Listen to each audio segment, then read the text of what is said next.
The evening pulsed with gentle laughter, soft music, and the delicate chime of glassware blending into a warm, graceful rhythm.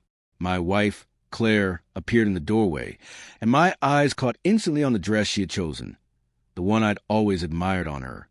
But tonight, it wasn't worn for me. The way it gleamed beneath the lights, clung to her shape, and commanded attention with every movement made my chest tighten. I knew, without question, that she had chosen to impress someone else, someone beyond the boundaries of our marriage. A rush of emotion surged through me. Shock, unease, quiet fury, but I forced myself to remain still. Losing control would only hand her the reaction she wanted.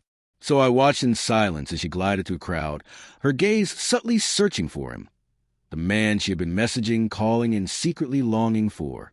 Each laugh, each deliberate tilt of her head, was a performance meant to draw him in.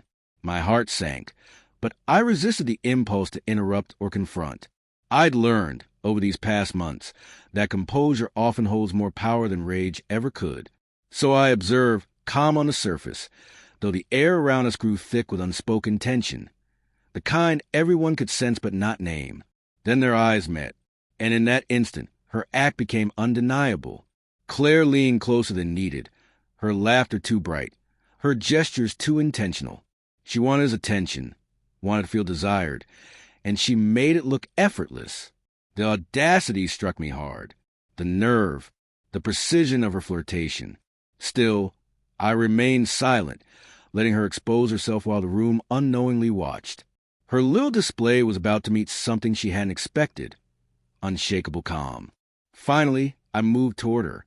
No hurry, no glare, just slow, deliberate steps. The energy in the room shifted. People sensed it, that quiet edge of control that carried its own kind of gravity. Claire noticed me and smiled, confident, perhaps expecting approval or irritation.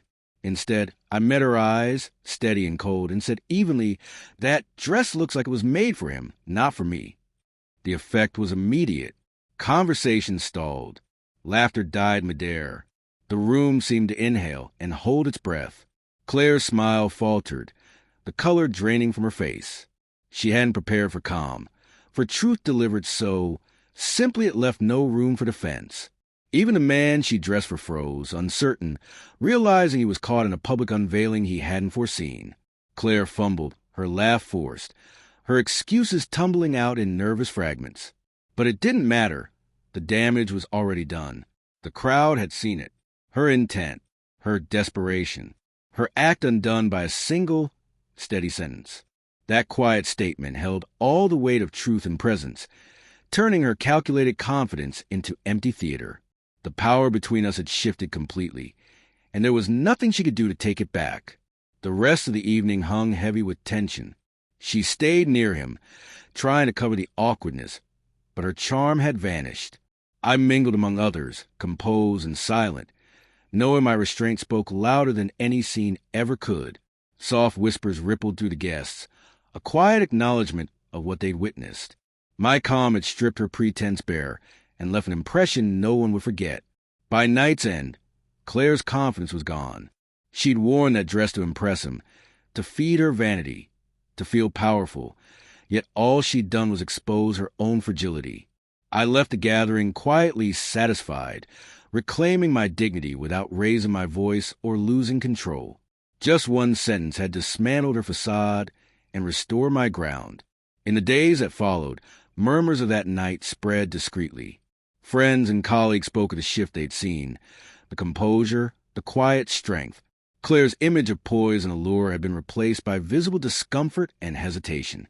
Meanwhile, my calm had become its own quiet legend, a reminder that control, awareness, and restraint carry more force than confrontation ever could. That night changed everything. She had tried to assert herself, to wield attention like a weapon, but one composed, observant truth had shattered her illusion, turned the crowd's perception, and redefined the balance between us. It was proof that true strength never needs noise, only stillness, awareness, and timing.